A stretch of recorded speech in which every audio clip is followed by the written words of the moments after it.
I'm Julie Buck. I'm a professional makeup artist, and today I'm going to be talking to you guys about one of my favorite things, lashes.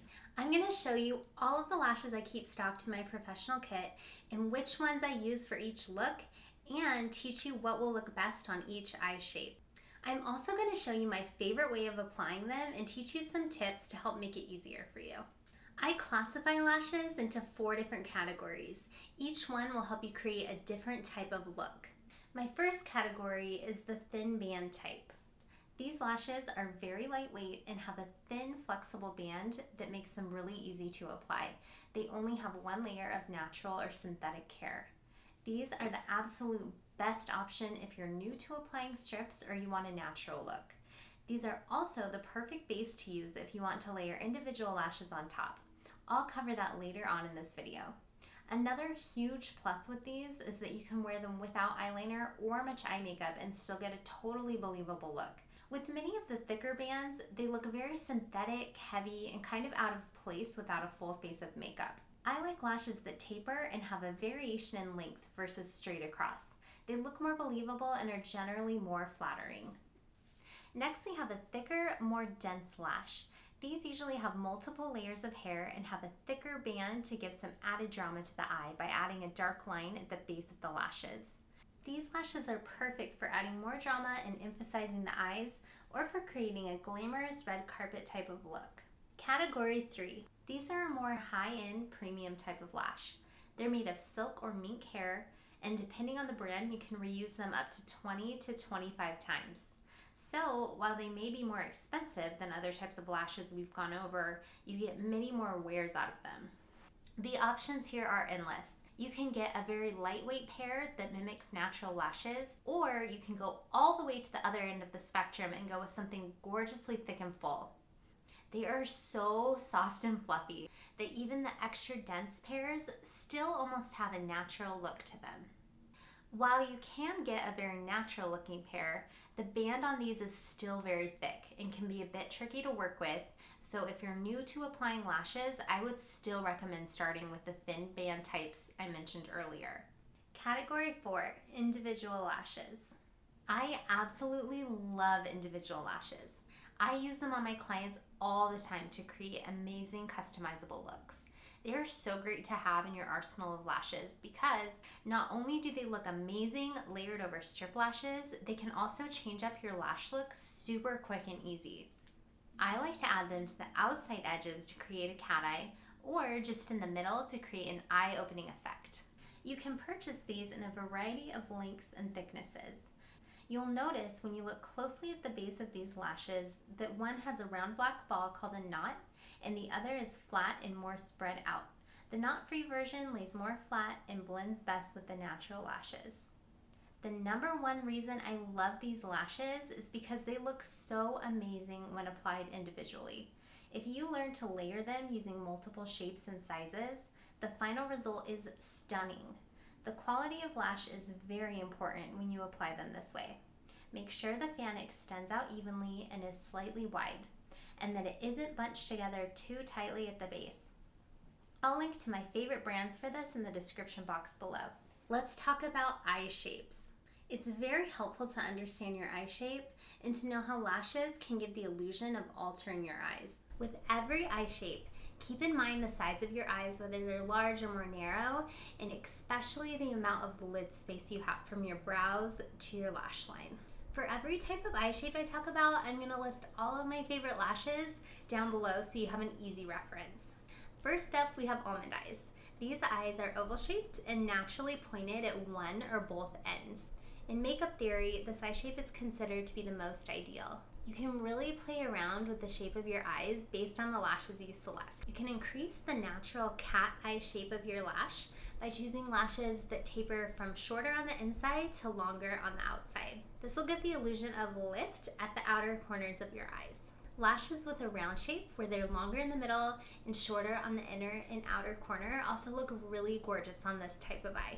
If your eyes are protruding, meaning they bulge slightly from your socket, and you want to counteract that, Try sticking to shorter lashes to help create a more balanced look. Many brands carry a short and long version of the same type of lash. When you wear really long lashes, try adding eyeliner to your top and bottom waterline.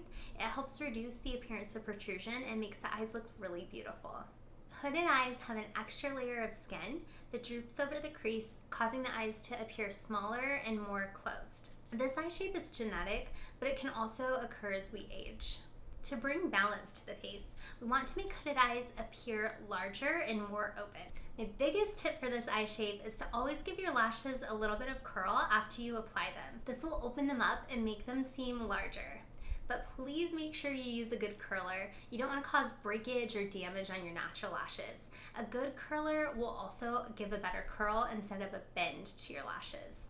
The other thing I like to do with hooded eyes is use longer lashes. The darkness of the lashes over your lid brings contrast to the eyes and makes them appear larger and more prominent. If you have a smaller lid space, you'll want to choose a strip of lashes that has a mixture of long and short lashes, like I mentioned earlier. I also really like a long cat eye shape. This can give the illusion of wider and bigger eyes. It can also counteract the droopy effect. For eyes that are hooded due to aging, I love a rounded shaped lash. It gives the look of an instant eye lift and makes the eyes look very bright and awake. Monolids are eyelids that do not have a natural indentation or a crease, and they're more common with Asian eyes. Many of the tips for hooded eyes will also apply here too. People with monolids tend to have very straight lashes that point slightly downwards, so I recommend curling them before you apply the strip. This will make it much easier with blending your natural lashes into the strips. Medium to long lashes look really great on this type of eye. I like all shapes on monolids, but I've found that rounded shapes are especially beautiful. With every eye shape we've talked about, it is possible to have slightly upturned or downturned eyes. With downturned eyes, I like to use lashes that are longer from the middle to the outside edge to give your eyes a bit of lift. Upturned eyes, on the other hand, have a natural lift at the outside corners, giving them a cat-eyed appearance. You can downplay it by using straight across or rounded lashes, or you can enhance it and use a cat-eyed lash. The following 6 steps are the way I personally put lashes on myself and on my clients. Step 1, trim the lashes to fit your eyes. I like to cut off as little as possible on the strips. You just have to make sure that the inside corner doesn't feel pokey when you close your eyes or blink, and that the outside corners don't look droopy. I measure them by taking them fresh out of the package and placing them right above the lash line. But remember, only cut from the outside edge of the lashes. Step 2, curl your lashes.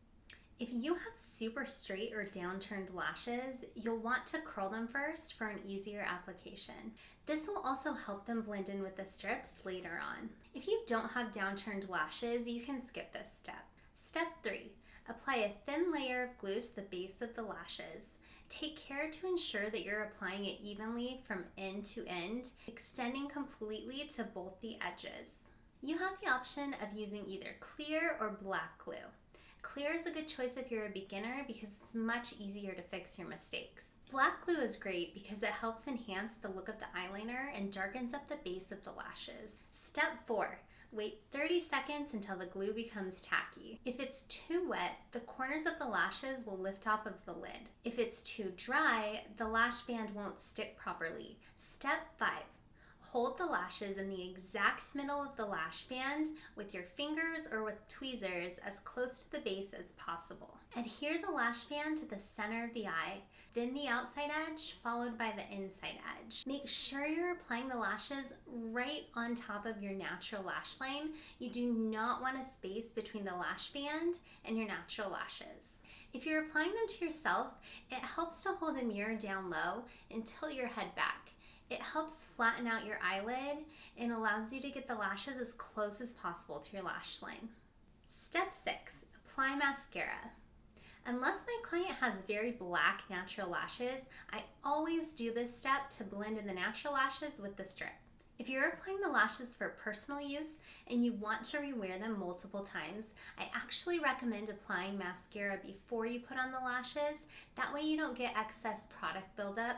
Another tip to get the eye-opening look with the lashes is to apply them from above, pointing slightly upwards. You never want the lashes to face downwards. That'll give you a droopy look. If you're new to applying lashes or you're having a really hard time with it, I definitely recommend starting with the thin band type we talked about earlier. It also really helps to use the exact same type of lash over and over again until you master it. And then whichever type of lash you choose after that will be a little bit easier. If you have any questions, leave me a comment below.